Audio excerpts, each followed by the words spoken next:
Pacifica, this is Democracy Now! To date, there's more than 100 ethanol plants here in the United States. But as the demand for renewable fuels continues to rise, and as the technologies to help produce them continue to improve, it's expected that number will grow, perhaps even double in the years ahead.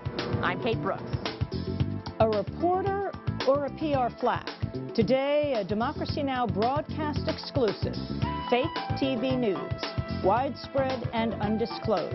A new study exposes how local newscasts are airing corporate ads disguised as news. We'll speak with the authors of the study, as well as FCC Commissioner John Adelstein, about whether the FCC should be regulating this. All that and more coming up. Welcome to Democracy Now!, democracynow.org, the War and Peace Report. I'm Amy Goodman with Juan Gonzalez. In Nepal, the royal government is carrying out a massive crackdown on pro-democracy activists. Earlier today, police arrested about 300 activists opposed to the rule of King Gyanendra, who seized power in a coup last year. A curfew has been imposed in the capital of Kathmandu to thwart a massive strike. On Wednesday, government forces arrested close to 75 people, including 23 journalists who defied a ban on demonstrations. Meanwhile, anti-government opposition turned violent in other areas of Nepal. 11 police officers were killed in rebel attacks on 2 police bases. This news from Guantanamo Bay. Omar Khadr, the 19-year-old Canadian teenager who's been detained for 4 years, announced he's boycotting his military trial at its opening session Wednesday. Human rights lawyers say Khadr is the first person in the modern world history to face a military commission for alleged crimes committed as a child. He's accused of killing a U.S. soldier with a grenade in Afghanistan. Khadr told the judge, quote, "I say with my respect to you and everybody else here that I'm boycotting these procedures until I'm treated humanely and fair." In the occupied territories, the Hamas-led Palestinian government has announced it's out of money. Prime Minister Ismail Haniyeh has said his government will have difficulty paying the monthly salaries of its 140,000 employees, the lifeline for an estimated 1/3 of Palestinians. The announcement came 1 week after the swearing-in of the new Hamas cabinet. Israel's already frozen Palestinian tax revenues it collects as part of its control of the occupied territories. Meanwhile, Israeli forces have arrested a member of the Palestinian cabinet. Khalid Abu Arafah, a Hamas member who's serving as the Palestinians' new minister for Jerusalem affairs, was arrested in East Jerusalem on Wednesday. In Britain, 2 grandmothers above the age of 60 are facing up to a year in prison for protesting outside a military base. The women, Helen John and Sylvia Boyes, will be prosecuted under anti-terrorism legislation that outlaws all protest at military bases and nuclear research facilities. In Iraq, an Iraqi cameraman working for CBS News was acquitted of charges Wednesday that have kept him in prison for a year. But despite the acquittal, the judge ordered him returned to his cell at Abu Ghraib. The cameraman, Abdullah Mir, was filming clashes in Mosul when U.S. troops shot him and arrested him a year ago Wednesday. He was accused of incitement and of recruiting for the anti-U.S. insurgency. Amir's lawyer, Scott Horton, commented after the hearing. I'd like to observe first that this has been a great day for justice in Iraq. I think no one who witnessed the proceedings this morning would think other than that justice was served there. But let's think about something else. In a courtroom almost anywhere else in the world, when an accused is acquitted, is determined to be completely innocent of charges brought against him, he walks free from that courtroom. That didn't happen today. Abdullah Mir is still in detention by the American authorities. We should all focus on the fact that even though completely acquitted, he remains in prison, and we should all direct our questions to the American forces about his release. Scott Horton, lawyer for the acquitted but still in prison CBS cameraman Abdullah Mir. Here in the United States, the Washington Post is reporting government scientists who specialize in climate research are complaining the Bush administration has imposed difficulties on allowing them to speak publicly on global warming. Researchers at the National Oceanic and Atmospheric Administration said administration officials have berated them for speaking on policy questions, removed references to global warming from their work, investigated news leaks, and sometimes urged them to stop speaking to the media altogether. In one case of White House censorship, several key words were removed from a press release, including the words global warming, warming climate, and climate change. Earlier this year, the top climate scientist at NASA accused the Bush administration of trying to stop him from speaking out about the links between greenhouse gases and global warming. In other news, the Los Angeles Times is reporting U.S. insurance companies posted record profits last year despite the huge damage caused by Hurricane Katrina. In total, the insurance industry pulled in a record $44.8 billion profit, an 18% increase over the year before. The Los Angeles Times says the profits reflect a broader trend of, quote, a shift of financial risks from business and often government to individual households. Fred Kripe, the vice president of the insurance giant Allstate, said, quote, if last year's hurricane season had occurred 10 years ago, it would have been devastating for the company. Last year, it was merely disappointing, he said. The Wall Street Journal is reporting the U.S. government is conducting a criminal probe of British oil giant BP. Environmental regulators are investigating the company's management of oil pipelines in northern Alaska and possible violations of the Clean Water Act. This news from Capitol Hill. The Associated Press is reporting federal prosecutors have agreed to take on the case involving Congressmember Cynthia McKinney's run-in with a Capitol police officer. The case will go to a grand jury, setting the stage for McKinney's possible indictment. A police officer says McKinney struck him when he stopped her as she entered the Capitol building last week. The Congressmember says the police officer inappropriately touched her and that she was the victim of racial profiling. Meanwhile, former House Majority Leader Tom DeLay has weighed in on the case. In an interview with Fox News, DeLay says McKinney, quote, is a racist. DeLay went on to say, everything is racism with her. This is incredible arrogance that sometimes hits these members of Congress, but especially Cynthia McKinney. DeLay announced his resignation this week after months of political turmoil that included his criminal indictment, corruption probes, and guilty pleas by two key members of his staff.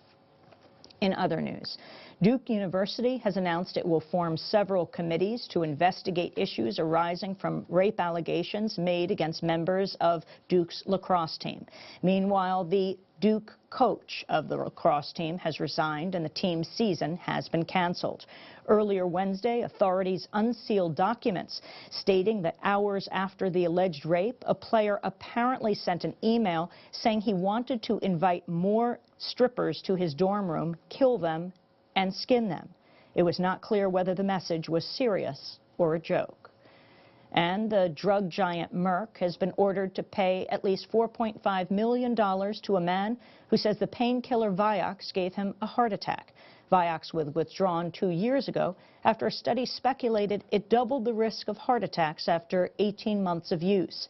Merck has allotted over $900 million to fight at least 10,000 lawsuits filed over Vioxx use.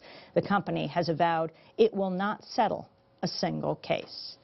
And those are some of the headlines. This is Democracy Now!, democracynow.org, The War and Peace Report. I'm Amy Goodman with Juan Gonzalez.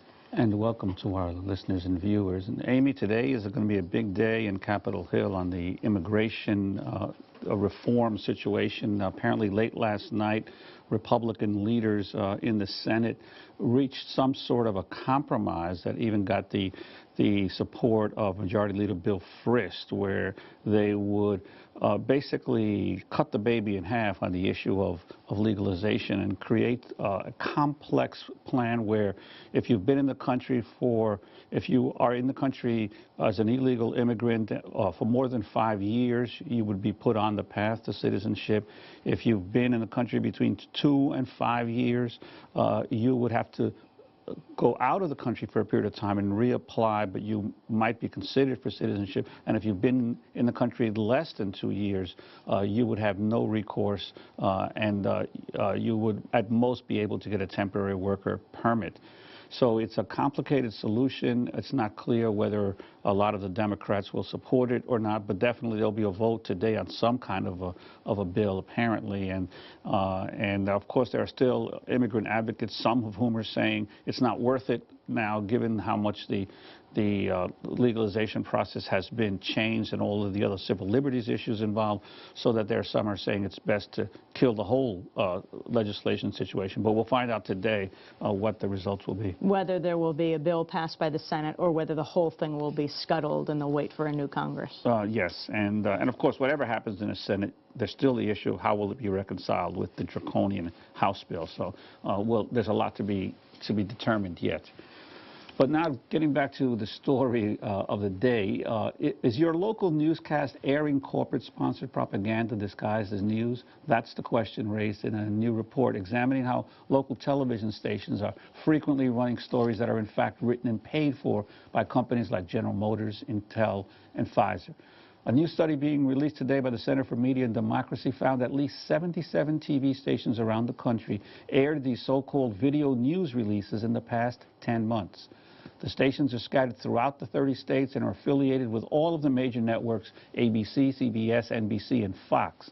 And many of the stations are owned by some of the country's largest media companies, including Clear Channel, News Corp, Viacom, the Tribune Company, and Sinclair Broadcasting. The study by the Center for Media and Democracy is called Fake TV News, Widespread and Undisclosed. The authors of the report charge these TV stations actively disguise the corporate-sponsored content to make it appear to be their own reporting. Until now, television news directors have downplayed how often VNRs made it onto air. Last year, Barbara Cochran, president of Radio Television News Directors Association, compared VNRs to the Loch Ness Monster. She said, quote, "Everyone talks about it, but not many people have actually seen it." Today, we're going to spend the hour looking at how fake news is making its way onto the airwaves of local newscasts. We'll speak with the authors of the report as well as a consultant who's appeared in several video news releases. And we'll talk to FCC Commissioner Jonathan Adelstein, who says he's stunned by the findings of Fake TV News report.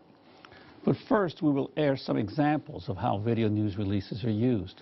4 weeks ago, the Fox affiliate in South Bend, Indiana, aired a video news release produced by the PR company MediaLink for General Motors. The video was narrated by MediaLink's Andrew Schmertz. When the VNR aired on March 16th, the local anchor introduced Schmertz as if he were a Fox reporter. Many of you know computers have changed our lives in so many ways, from entertainment to transportation. They've even affected jobs. Fox's Andrew Schmertz looks at one surprising career that has evolved along with the computer. Are you looking for a great-paying job where recruits are in high demand and there's no chance of the work being sent overseas? Who isn't, right? Well, pay attention next time you take your car into the dealer for maintenance or repair. That video news release aired on WSJV in South Bend, Indiana. The station's news director, Ed Kroll, declined to join us on today's program. He described it as an accident that the VNR aired as it did. The same VNR aired on 2 other stations, KOSA Channel 7 in Odessa, Texas, and WWTV Channel 9 in Cadillac, Michigan. None of the 3 stations divulged to viewers that the feature was produced by MediaLink and funded by General Motors. In fact, of the 87 video news release broadcasts documented in the Fake TV News study, not once did the TV stations specifically disclose who funded the VNR to the news audience. MediaLink also produced a video news release about ethanol, funded by the company Siemens, which supplies automation systems to 2/3 of the ethanol plants in the country. MediaLink sent a publicist named Kate Brooks to Iowa to act like a reporter covering the story. Here's part of the original video news release that was distributed by MediaLink in January. With this better market comes the need for greater efficiency at ethanol plants. Automation technologies help the producers make ethanol more efficiently. And as the demand for ethanol grows, the producers will rely more and more on automation technologies to help them meet their goals in the industry. The growth is phenomenal, and with the new Renewable Fuel Standard bill, we are looking at expanding this plant here, hopefully within the next 12 to 18 months. To date, there's more than 100 ethanol plants here in the United States. But as the demand for renewable fuels continues to rise, And as the technologies to help produce them continue to improve, it's expected that number will grow, perhaps even double in the years ahead. I'm Kate Brooks. So that was the video news release. At least 5 stations then took that corporate-funded VNR and broadcast it. KTNV, Channel 13 in Las Vegas, aired it on January 19th. For our operation, it's like a dream come true. You know, we used to farm this ground where the plant sits, and it just makes a better market for our corn. To date, there's more than 100 ethanol plants here in the United States. But as the demand for renewable fuels continues to rise, and as the technologies to help produce them continue to improve, it's expected that number will grow, perhaps even double in the years ahead. I'm Kate Brooks. That video news release is one of 36 VNRs highlighted in the new study by the Center for Media and Democracy. The report is called Fake TV News. The authors of the study are Diane Farcetta and Daniel Price. They join us now in Washington for this broadcast exclusive. Welcome to Democracy Now! Thanks for having us. It's good to have you with us, Diane and Daniel. Diane Farcetta, you're the senior researcher at the Center for Media and Democracy, co-author of this report. Explain how, well, the subtitle of your study is how widespread and undisclosed this is. Well, we would say, as you mentioned earlier, there were 36 different video news releases that we tracked in terms of how did television newsrooms use those. We found 77 different stations total that aired those VNRs or related canned interviews called satellite media tours, including stations in the largest market. We saw 13 stations in the 10 largest media markets in the United States. We added up what percentage of the U.S. population is in the broadcast area of those markets. It's something like 53% of the U.S. population. So that gives you a sense of how widespread it is. Undisclosed, of the 98 different total broadcasts of fake news that we saw, not once did the station tell the viewing audience this was funded by Siemens, this was funded by Pfizer, and that's what we see in terms, but that's what we're saying would be meaningful disclosure. We saw 2 instances of partial disclosure, but the clients were not named in those cases. And Diane, were you able to detect any trends or patterns in these VNRs? Were they being fed by the major networks to the local affiliates? Were they actually just being taken by the different affiliates? I was most surprised by the fact that it was that you found quite a bit in the big cities, because you would normally think that the smaller cities, the TV stations that don't have very much news staff, would be the ones more likely to run these kinds of prepackaged video releases. That's right, and that also gives you a sense of how widespread the practice is, that even the most resource-rich, relatively resource-rich stations are using them.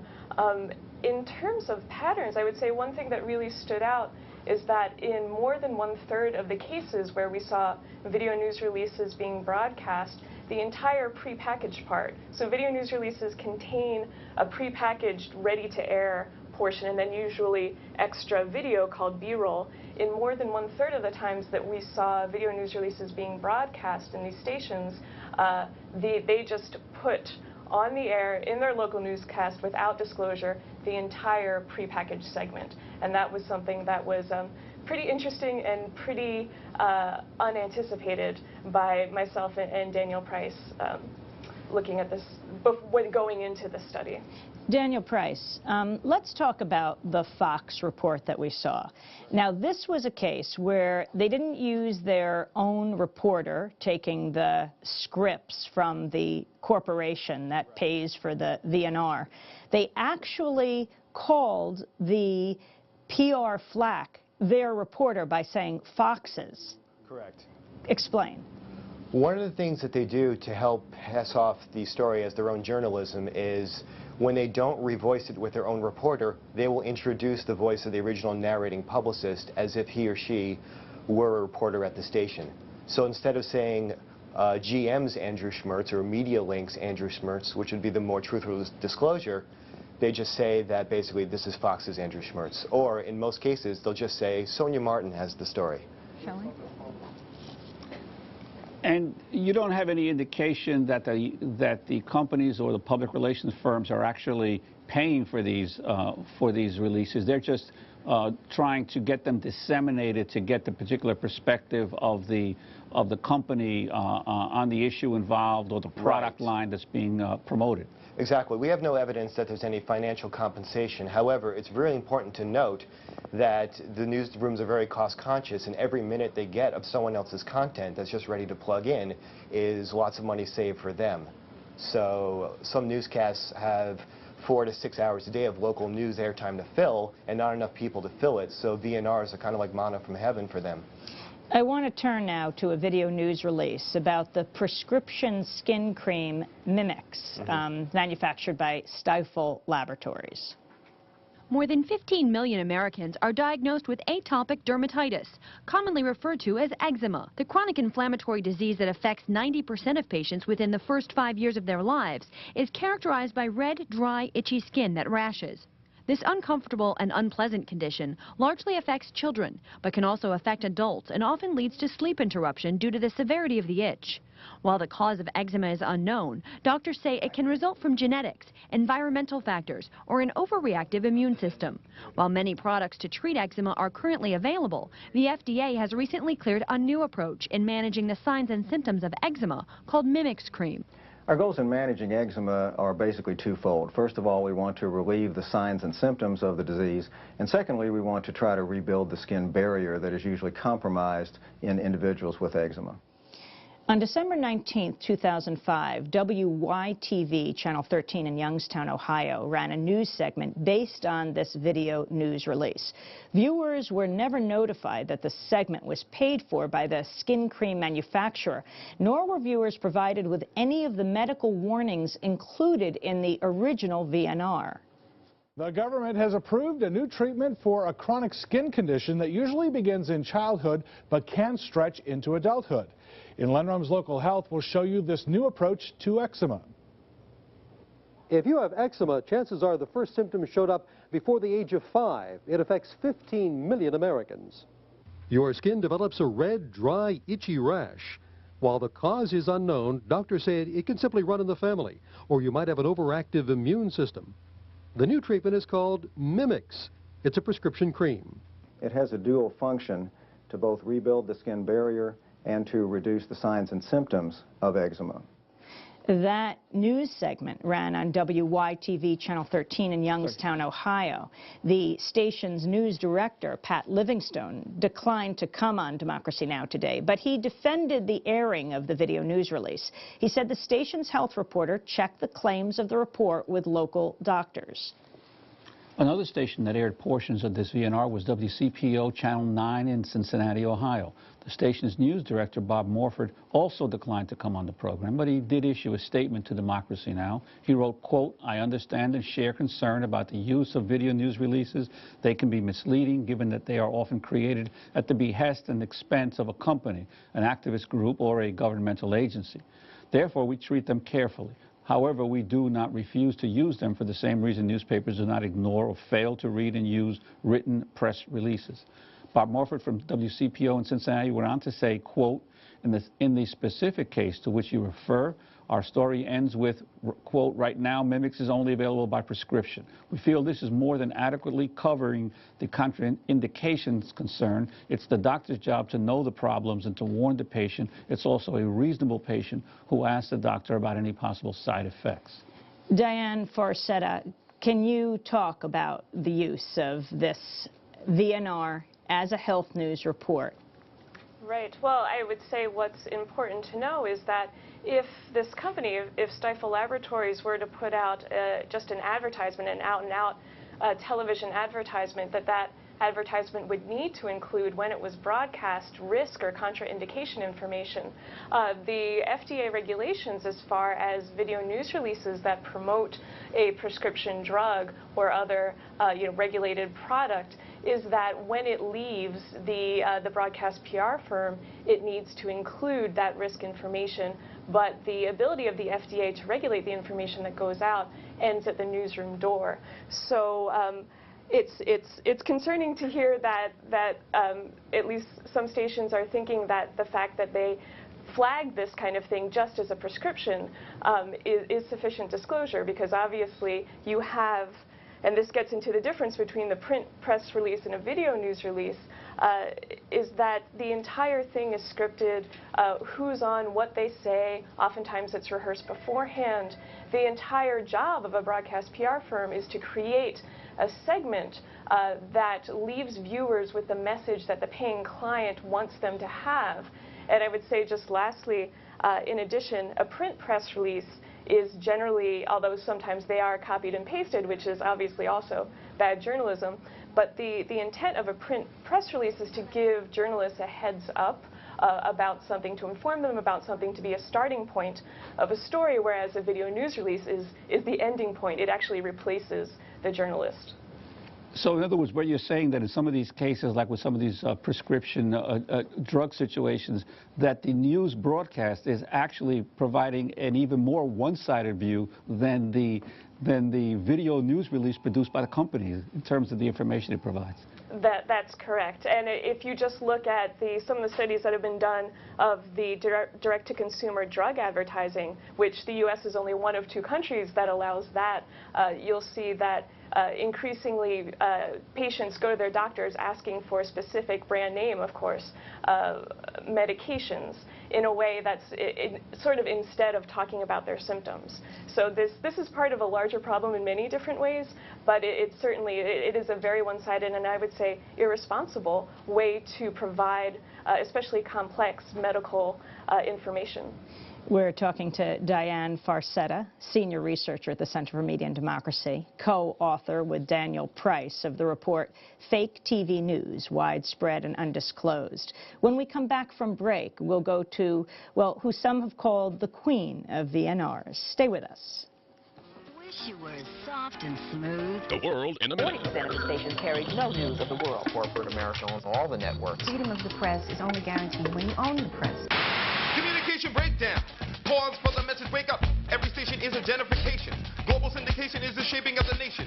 ABC, Disney, NBC, GE, Murdoch gets Foxy, and with a hint, he owns a pen, the camera, the sword, by a Coke, by a Ford, getting broke, getting bored. And experience your psychic connection. We don't have shit to say. We don't have anything to do. Selling attitude like food for the masses. Junk consumption. We are lumping. Just a bumpkin to the corporate state. You can't satiate what you can't negotiate. Your will's been snatched. The bill's attached. Flim flam diagram, data jam, handicap caught it. Yo, you bought it. A mind is a profitable thing to waste. You want another taste, baby? Got news good. What we need to know. News good. What we want to know. News good. What we think we know. Got remote control to choose the show. But the more we watch. Newsgoo, Polarity One, here on Democracy Now!, democracynow.org, the War and Peace Report. We are broadcasting on over 420 radio and television stations around the country, on Pacifica and NPR stations, on low-power FM, college and community radio stations. We're also broadcasting on public access TV and PBS stations, and both TV satellite networks, Dish Network Channel 9415, Free Speech TV 9410, Link TV, and on DirecTV Channel 375. And we're video and audio podcasting at democracynow.org, where you can find our transcripts as well. I'm Amy Goodman with Juan Gonzalez. As we continue our discussion about video news releases, we turn now to a VNR released last year about holiday gift ideas. Before you hit the stores this holiday season, technology experts warn some of the best gifts have the potential to go bad. One of the scariest examples is Apple's new iPod Nano. It's capable of video, and now there's pornography all over the internet. It's called iPorn, and hundreds of websites are selling it or offering it for free for the new video iPods. Parents may not realize, exactly what they're getting their kids. Another example is the new gaming system, Gizmondo. It has a GPS system built in it so friends can find other friends and play with them. That means intruders can be there too. And even track down your kids. It's very, very frightening. So what types of safe alternatives are parents turning to? I predict that one of the things parents are going to like are the retro games. And Coleco from Technosource has 12 different arcade games bundled into one. Another comeback from the 80s is Pac-Man, but he's reinvented in the 25th anniversary game, and this time he talks. Did someone say cake? Well, you'll also see more games with plot lines and Asian inspiration. One of the great things this year is the influence of Japanese artwork on games. In We Love Katamari, kids get to roll a ball around, picking up all sorts of whimsical items as they attempt to restore the universe. Raskin says after picking a great gift, you may also want to add accessories. Well, people are buying digital cameras, but they're thinking about megabytes and megapixels, and they should be thinking about battery life. In a manufacturer's test, we found that the Panasonic OxyRide, a brand new battery with new technology, gets at least double the number of photos, digital still photos, compared to Panasonic's original alkaline batteries. We're joined now on the phone by Robin Raskin, who appeared in that video news release. Robin Raskin is the former editor-in-chief of the magazine Family PC. She's written extensively about technology and parenting and now appears in some video news releases. We welcome you to Democracy Now!, Robin Raskin. Thanks, Amy. Thanks for having me. It's good to have you with us. So, you're identified as a technology consultant by the local newscasts. Who were you working for when you made this VNR? When I make a VNR, I'm working for, I think you took from two different ones, but the people who, Panasonic, Namco, the people who are represented as examples of good technology.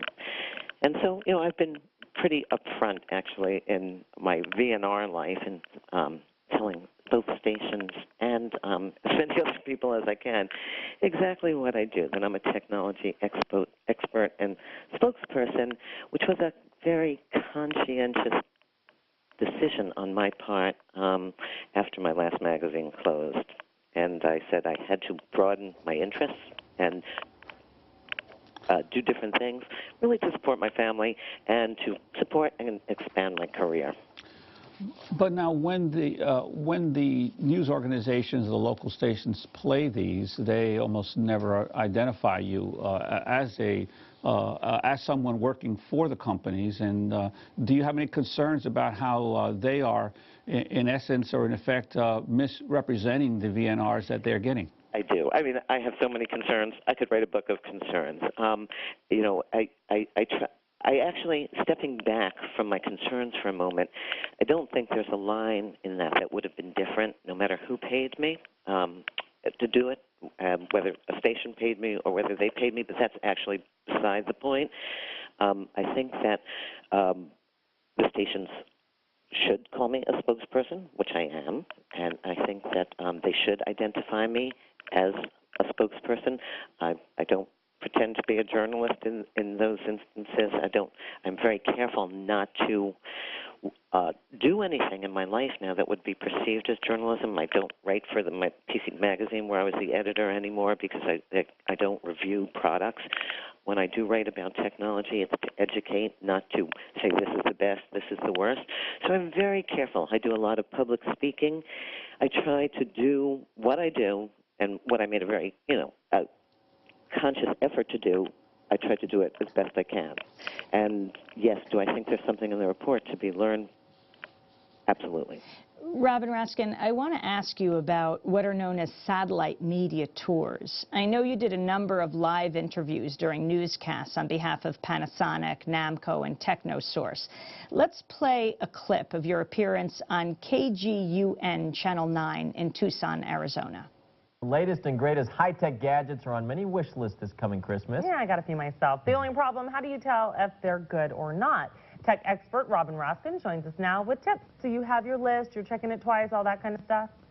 Yeah, and interesting this year, it wasn't that there were so many bad products. It's like the things that can happen with your good products are kind of the astounding, like I'm shocked this year. So I'll give you the best example.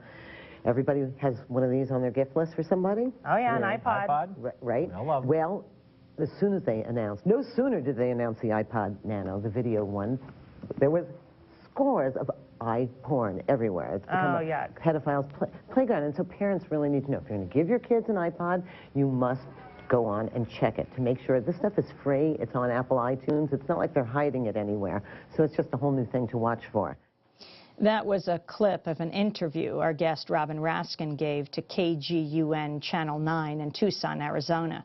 This new study from the Center for Media and Democracy criticized the interview because viewers were never informed that you were being funded by the makers of the very products you were praising. Your response, Robin Raskin? Oh, you know, if I had my druthers, yes, the viewers would be informed. And I certainly do the best that I can to inform the stations. And, you know, as I've said before, make no bones about what I do. I use products as examples to educate viewers, and I would use those same products regardless. I'm very careful about how I choose my products. That said, do I wish the stations would do a better job of identifying? Absolutely. Well, I'd like to follow up the issue of disclosure. On your own website, robinraskin.com, you've published a column called The Best and Worst of the Holidays 2005, and you've posted a video file of the related news releases. But you don't appear to disclose the fact that you're being paid by these companies to promote their items. The closest to a disclosure you come is a small disclaimer at the bottom of one page that reads, quote, "These broadcasts are sponsored by their participants. For more information, contact Robin at robinraskin.com. Right. Yes, and if you read my bio, it says I consult for various companies, and I consult in various ways. I do speaking engagements live. I do websites. I do white papers. I give my opinion on bringing products to market. So I think that I think in some ways, and I won't call it journalism, but there is a message that is personality driven. I'll give you an example. Let's take an Arthur Frommer. Certainly, you know, there are things that Arthur does that sort of are both sides of the line. But if you take examples like that, I think there's a and I'm not going to use the word journalism. I think there's a messaging that is a valid message, and I think you know, you disclose it as best that you can. Could I do better? Possibly. Let's turn now to the co-authors of the study, to Diane Farcetta and to Daniel Price, who are in the Washington studio. Diane, your response to Robin Raskin. Well, I guess I would start off by saying that in the material that we did see coming out of the broadcast PR firms, there was disclosure of funding in the opening and closing slates. But I would say, you know, it's a question of where there's a lot of places where responsibility lies. The main recommendation of our report is actually for any provided or sponsored video, there should be continuous on-screen disclosure, and that would deal with some of the concerns that are being raised here. I would say one of the satellite media tours, not the one that you showed, but another one, Robin Raskin was actually the overlay, the text overlay in January of this year, called her a tech journalist. So, you know, again, that's where she was identified to the viewing audience actually as a journalist. And I think just lastly, one thing to point out about the video news release that you did play about the holiday gifts, the two products that Robin warned people about, the Apple iPod and the Gizmondo handheld gaming product, were products of competitors of the companies that had funded that segment. So I would be interested in hearing Robin's explanation of that. Well, thanks, Dan. First of all, I appreciate what you've done, and the irony in all of this is I don't think you could have done your report unless people like myself disclosed what they were doing, because we disclose it with every release that we send out to the station saying we're available. We disclose it in many different ways throughout the process, over and over again, so that there's no mistake about it. I don't know that I would call the iPod and Gizmondo competitors of the other products I talk about. And actually, through my segments all the time, I bring in other products who can help. If the anchor were to ask me a question, I answer as honestly as I can, whether it's about the product that's being that I'm paid representative for or not.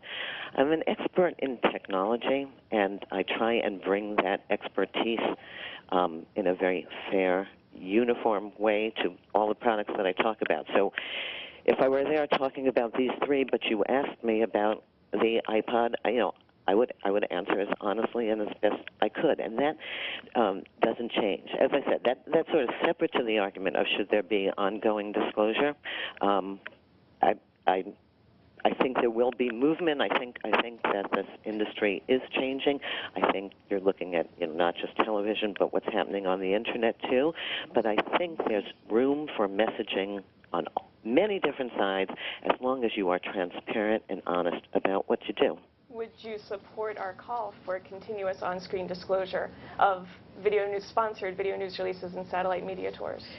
Oh, I fight so many other battles. I'm not sure I want to get this one. But yes, I think it makes a lot of sense, honestly. I do. The segments that I have been the happiest with are when I've actually worked hand in hand with the company. For example, when Microsoft and I worked together to create an internet safety message, when Verizon and I worked together to actually explain to people how to use voice over the internet, VoIP services, and I worked with some of the pay telephones, which I thought were a great answer to keep children on a phone plan.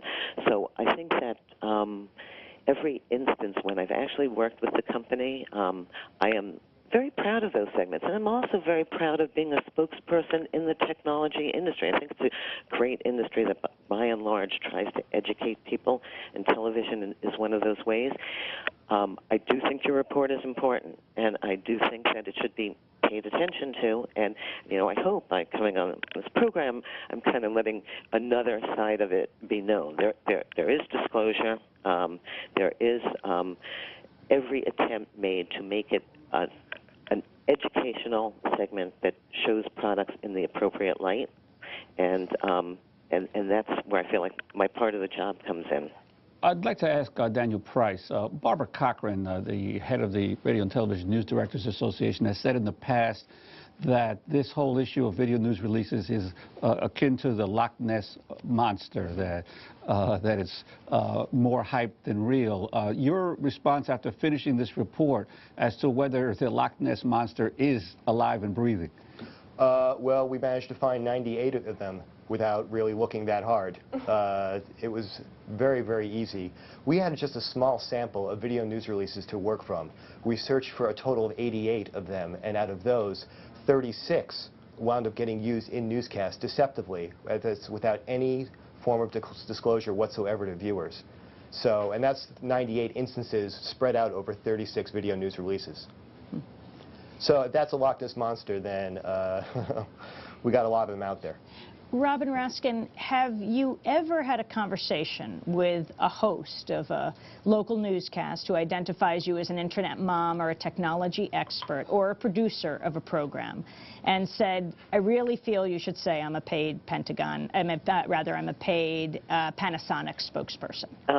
Not on-air discussions, but certainly it's a subject that's debated off the air, and after you. I mean, you know the people that you work with, and it's a hotly debated subject. And I really think stations, I'm not a station. I don't want to get second guess what they're thinking, but I know that they have certain pressures and things that they have to do. And what have they said off the air? When you say you should identify me for who I am, I'm representing a company. When I put down iPod, I'm representing its competitor.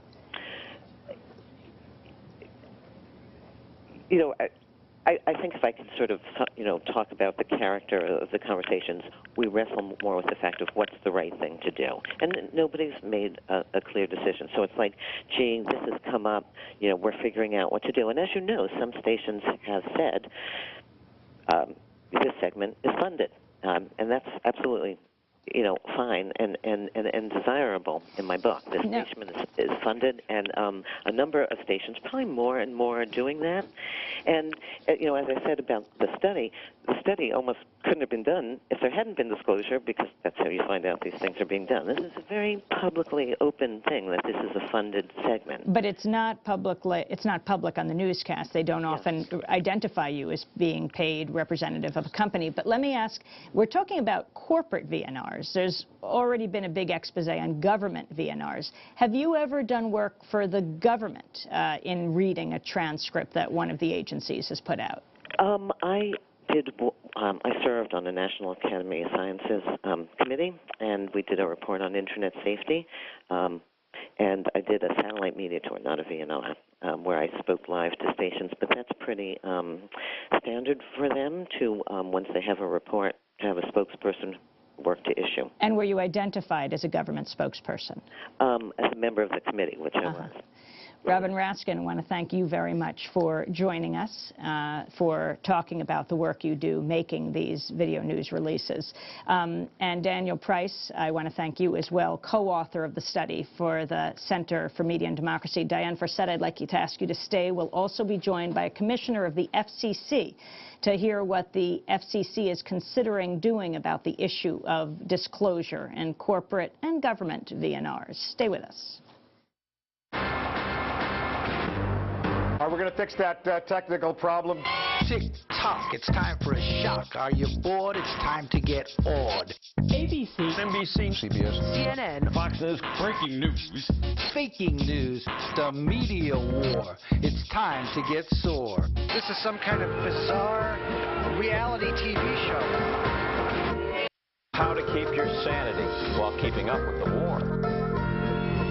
I worked at ABC News, worked at CNN. To see so many people, colleagues, if you will, acting as a megaphone for the military and for the administration, and unconscious of the effect they're having. Thank you, sir. Thank you, sir. There was never a question raised in the mainstream media about why we should really be going to war, only when we were going to go to war. The Pentagon also controls the timing of bad news. It's a heavy-handed way of managing the message.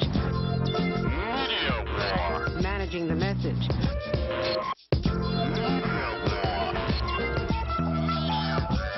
Trying to turn politics and the serious issues of our life into entertainment. Managing the message. Thank you, sir. All the networks wanted to have was a countdown to war. Overemphasis, overkill. Polarity One, Media Wars, here on Democracy Now!, democracynow.org, The War and Peace Report. I'm Amy Goodman with Juan Gonzalez. The Center for Media and Democracy and the media reform group Free Press have announced they are filing formal complaints with the Federal Communications Commission over news stations airing corporate-funded video news releases. In their official complaint, the groups write, quote, "Undisclosed VNRs have compromised local news programming in every market. This situation must be remedied immediately. The Commission should clarify and enforce its sponsorship identification rules and strongly penalize stations that air fake news." The letter also suggests there are direct ties between consolidation of local TV stations and the apparent increase of the use of television VNRs. Free Press and the Center for Media and Democracy are asking the FCC to determine whether station consolidation contributes directly to these types of violations before the Commission reconsiders rewriting the nation's broadcast ownership rules. We're joined now in Washington, D.C. by FCC Commissioner Jonathan Adelstein. Welcome to Democracy Now! Well, good morning. It's good to have you with us. Can you talk about what you want to see the FCC's role is in these corporate VNRs? Well, the issue here isn't just broadcasting ethics. Clearly, these are unethical when they're not being disclosed to the public. But further, there's a federal law that requires that the public be informed about the source of who's behind what goes on broadcast media. Failure to disclose that to the public is a violation of federal law, and in fact can be subject to criminal penalties of up to a year in jail. So are you surprised by this report in terms of the extent of how many of these VNRs are being used on a regular basis? Frankly, I was surprised. I mean, I'm pessimistic to begin with. I mean, I thought this was a widespread problem, but I was stunned that these really enterprising public interest advocates could come up with such a vast array of evidence. It seems clear that this is just the tip of the iceberg. Given how hard it is for them to even find the few VNRs that they did and to track them, imagine how many VNRs are actually finding their way into the daily diet of the American public on the media without any disclosure, without any fairness to the people who think that this is a real news story, but in fact are being subject to propaganda and shills who are being laundered essentially through the news operations. It's outrageous. You know, it's interesting to be doing this expose today with the latest news on Merck, the trial that has ended in the awarding of a man who had a heart attack as a result of taking Vioxx for getting millions of dollars, and how many of these are actually drug companies that are paying for these VNRs. Interestingly enough, in the VNRs themselves, the video news releases, they will list, because they have to because of the FDA, the side effects. But when the local newscast takes them, they actually sometimes slice off the part that warns you about the side effects. So the corporate VNR is more responsible than the news release that is the VNR. Well, the irony of this all is that broadcasters are supposed to operate in the public interest. They have a legal obligation that their licenses are there because they serve the needs of the viewers and the public. And here, they're taking important information that the public needs, stripping it out, basically belying their obligation to the public, and at the same time potentially violating federal law by not disclosing to the public that in fact the prescription drug company paid for that essentially an ad, even though it ran in the middle of a news program. But I'd like to ask you also, in terms of the fact that these companies are putting out these releases, and that the laws that are being violated here are not getting any kind of, nearly the kind of attention that, for instance, the obscenity problems on radio and television have gotten widespread coverage, but this practice of violating the law by these media companies in terms of VNRs has gotten virtually no attention. I wonder if it's a coincidence that the media companies that are not covering this are the same ones who are implicated by the evidence that's been uncovered today. It'll be very instructive to see if any of the networks run stories about this, if any of the local stations that misled their viewers will now take the time to tell their viewers, I'm sorry, we made a mistake. We ran propaganda in place of news, and we did it on such and such a date. We're sorry. We won't let it happen again. Frankly, I'd be surprised if they did that, but if I were running a station, that would be the moral obligation I think I would have to my viewers. I think all of them, under the laws of this land, under the public interest obligations, have a responsibility to both stop this from happening in the future and to apologize to their viewers for the outrageous behavior and the disgraceful journalism that has taken place on their broadcast outlets.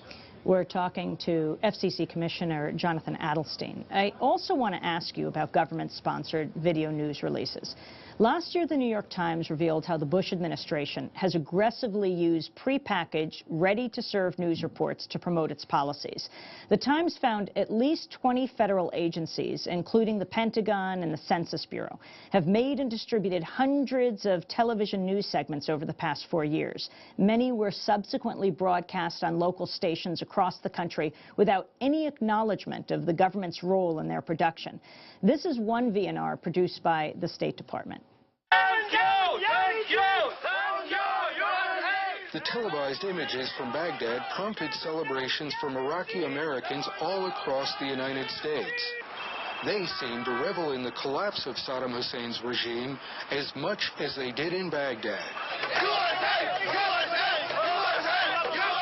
In suburban Detroit, hundreds of Iraqi Americans marched triumphantly through the streets.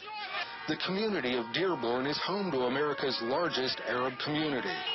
On Warren Avenue, people chanted, "No more Saddam," as they honked horns and waved Iraqi and American flags. We love the United States. We love America. They help us. Yeah! In this Kansas City cafe, Iraqi Americans watched the historic events on TV. I'm very, very happy. I said, thank you, Bush. Thank you, USA. You know, I love Bush. I love USA because they do that for Iraqi people freedom. At the Arab American Center in San Jose, California.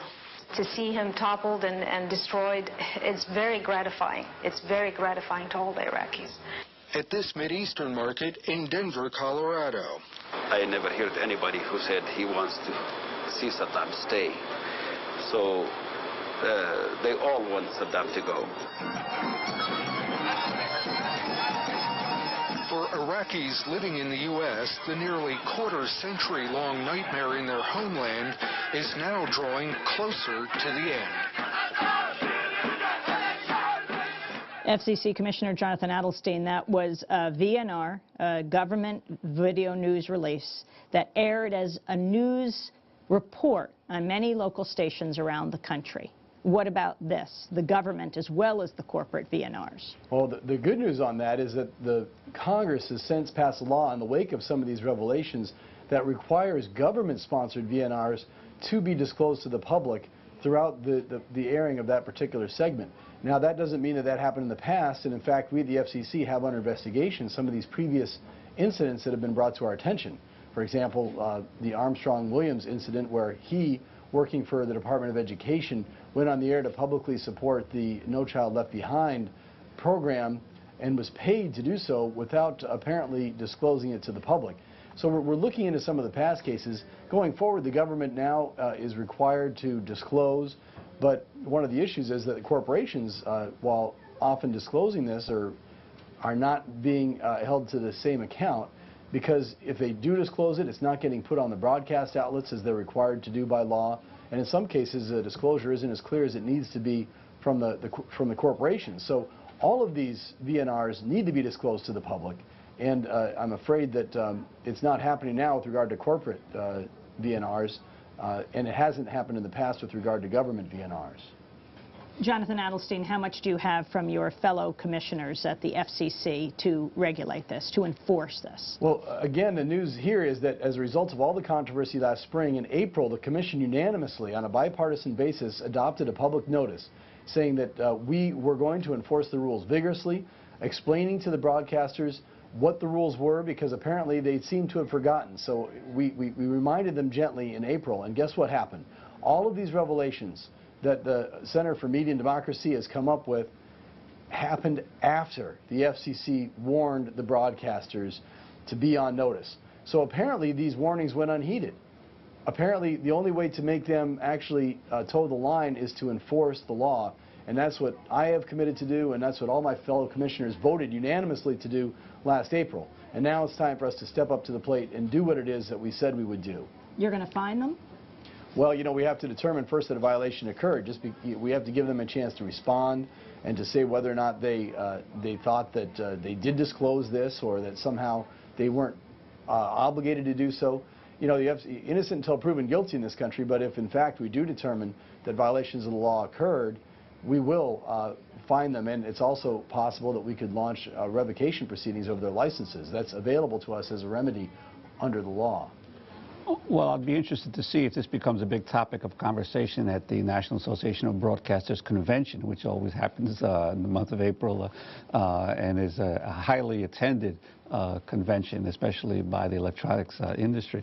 But I'd like to ask you, Commissioner, on another issue. There have been all kinds of hearings in Congress in recent weeks. Just yesterday, there was a House subcommittee meeting and decision on legislation that would provide national franchises to telecommunications companies that want to get into cable production. Your sense of how this legislation is going, and what the role of the FCC will be on these issues?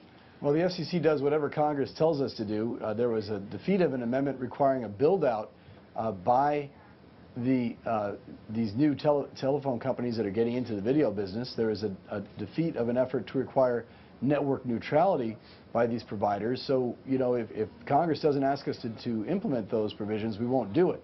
I guess if people are concerned, if they're in a minority community, a low-income community, that they're not going to get service, they need to let the members of Congress know that, because the FCC will simply do what it is that the law tells us to do.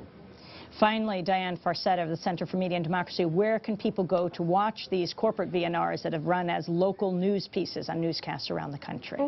Our website is www.prwatch.org, and you can see the whole report there, including the video. And just quickly, I also want to point out that we're working with the media reform group Free Press, as was mentioned earlier. They're doing an online action at freepress.net, which will allow people to complain to the FCC. We'll have to leave it there, Diane. I want to thank you for being with us, and people can link at democracynow.org. Democracy Now! Produced by Sharif Abdel-Quddus, Mike Burke, John Hamilton, Elizabeth Press. Special thanks to Megan Whitney, Danielle Stramberg-Peshkin. I'm Amy Goodman with Juan Gonzalez.